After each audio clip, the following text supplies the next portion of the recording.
Здравствуйте, друзья, в эфире Геоэнергетика Инфо, с вами Радайкин Максим и сегодняшний мой собеседник Александр Фролов. Здравствуйте. Здравствуйте, здравствуйте. Украина рыщет по всей Европе в поисках старого советского электрооборудования. Хороших перспектив у страны нет. Украинские специалисты разъезжают по всей Европе в поисках сетевого оборудования, чтобы частично компенсировать разрушенную энергосистему. Александр, тут наклевывается несколько вопросов.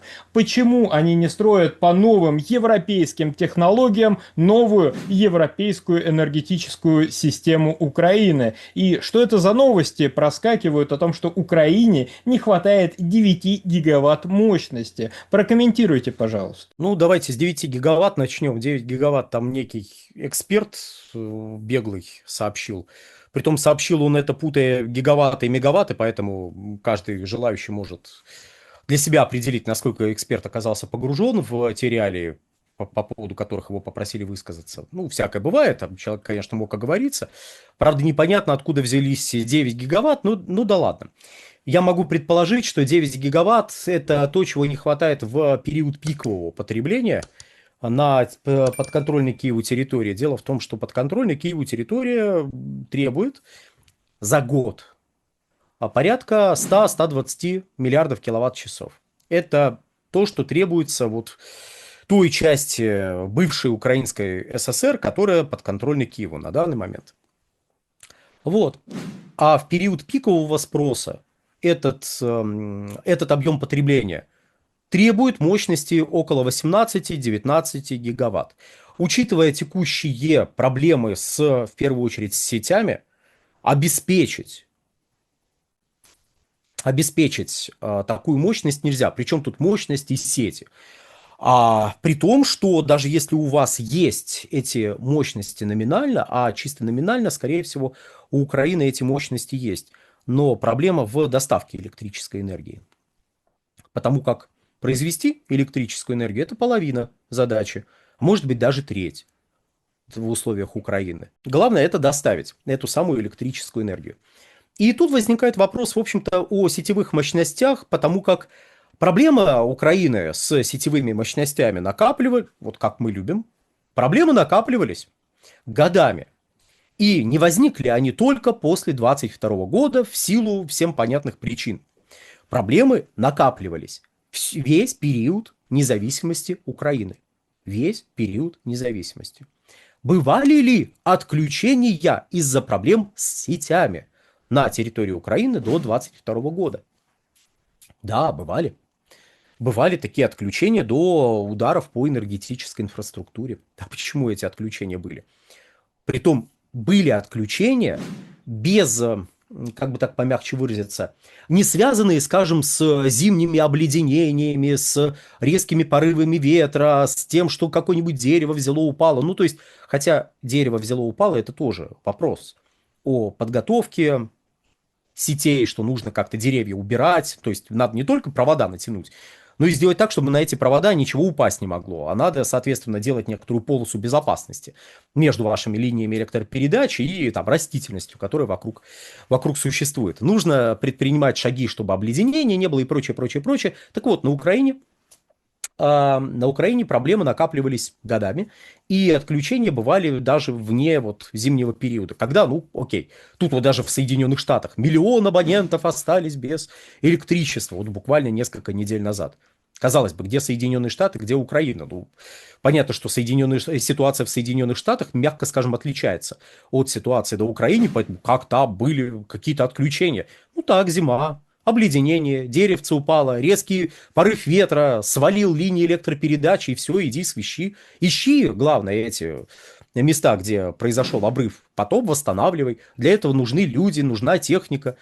Какое-то время это все занимает. Это, опять же, это Соединенные Штаты, которые гораздо более богатые и гораздо более, ну, благополучные в плане того, что там ничего не происходит такого, что происходит сейчас на Украине. Это все одна сторона вопроса. Вторая сторона вопроса, что действительно разрушение электросетевого хозяйства делает невозможным поставки электрической энергии. В целом, даже если у вас работоспособны станции, а сейчас, ну, видимо, исходит из того, что точно у нас, мол, есть там там где-нибудь в Киеве люди сидят, говорят, ну вот точно у нас есть 7 гигаватт наших вот атомных мощностей, ну еще пара-тройка гигаватт там тепловой генерации, может быть, какие-нибудь ГЭС еще работают, вот ну, 9-10 гигаватт есть. Но если у вас отрубаются сети, то ваши атомные электростанции ну, будут вынуждены снизить объемы производства электрической энергии, даже несмотря на то, что они работают, точнее, они функционируют, они могут производить электрическую энергию, но так как они не могут ее отдать в сеть, ну какая разница вам, как потребителю, что они функционируют, эти самые электростанции? Никакой разницы нет. Что их не было бы, вы электричество не получали. Что они есть, вы электричество не получаете. Да, тут несколько упрощается вопрос о скорости восстановления поставок электрической энергии. Но это уже вопрос, который связан скорее с туманом войны, который мы наблюдаем, когда с той стороны опять же говорят, о боже мой, у нас вся энергосистема разрушена, ничего не работает, все поломано, дайте денег, пришлите оборудование и побольше, побольше, побольше, потому что ничего не работает, все поломано.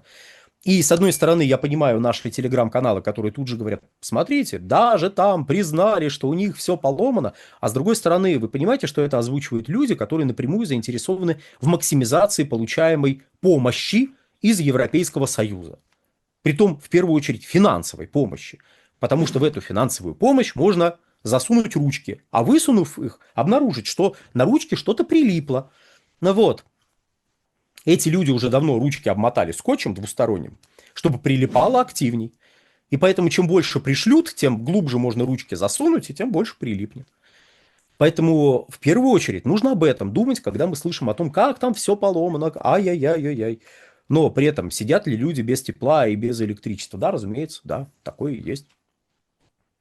А означает ли это, опять же, что энергосистема не подлежит восстановлению? Нет, не означает.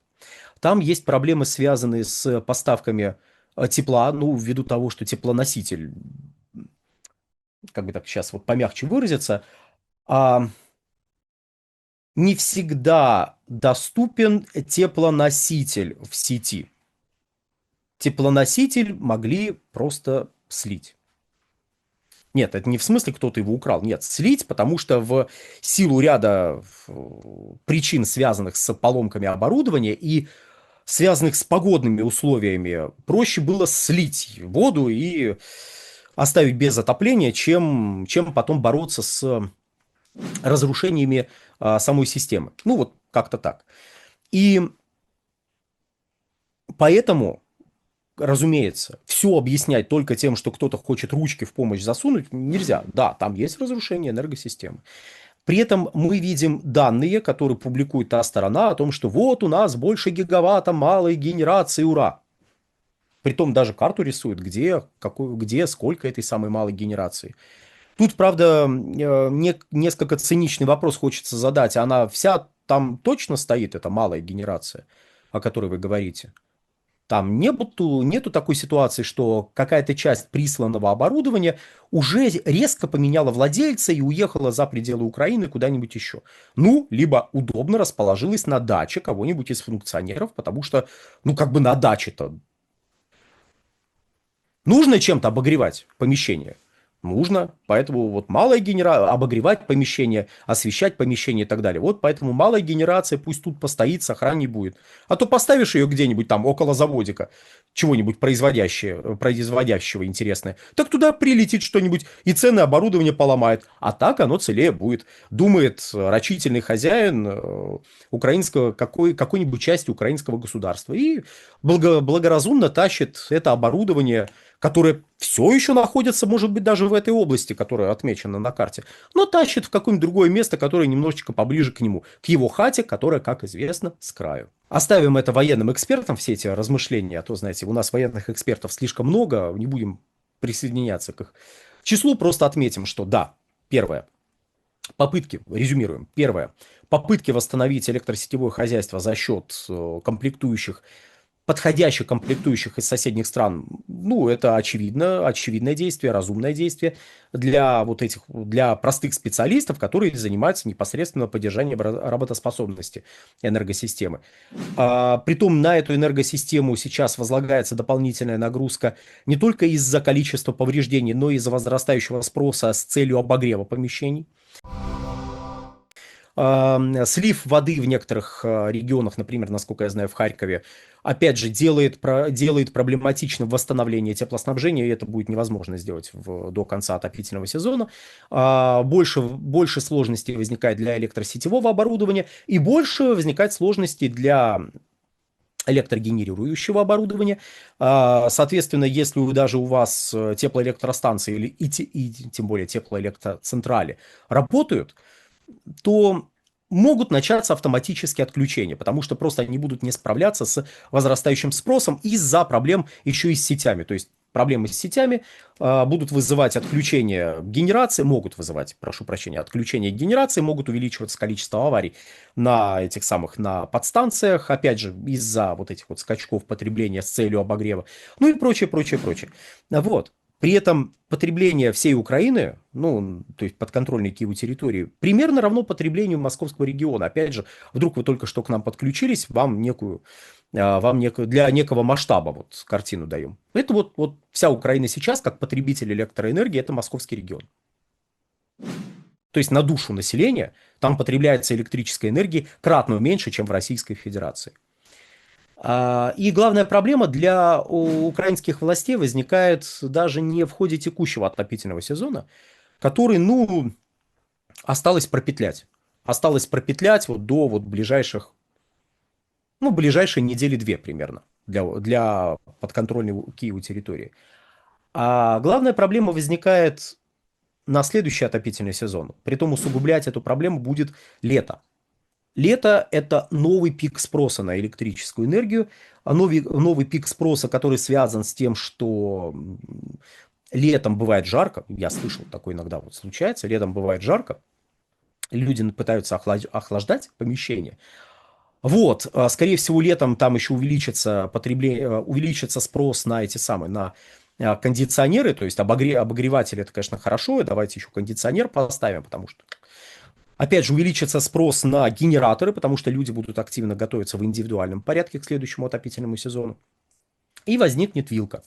То есть, с одной стороны, восстановить полностью работоспособность энергосистемы будет невозможно.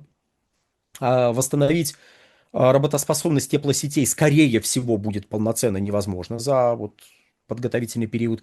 И плюс ко всему люди в индивидуальном порядке начнут готовиться, и вряд ли их подготовка, которая будет менять профиль энергопотребления в следующем отопительном сезоне, будет учтена властями Украины. Ну, тут я слышал, бывший министр энергетики оказался замешан в каких-то коррупционных скандалах. Вы представляете, какой ужас? Кто бы мог такое предполагать? Ай-яй-яй-яй. Так вот все эти люди, которые запихивают ручки в помощь, которая им присылается с той стороны, которые заинтересованы в том, чтобы помощи присылалось все больше и больше, они не заинтересованы в том, чтобы восстановить энергосистему, они не заинтересованы в том, чтобы действительно учитывать потребности своего населения, и они не учтут это, они не смогут восстановить. Но при этом люди, которые непосредственно занимаются восстановлением, а что с них тут?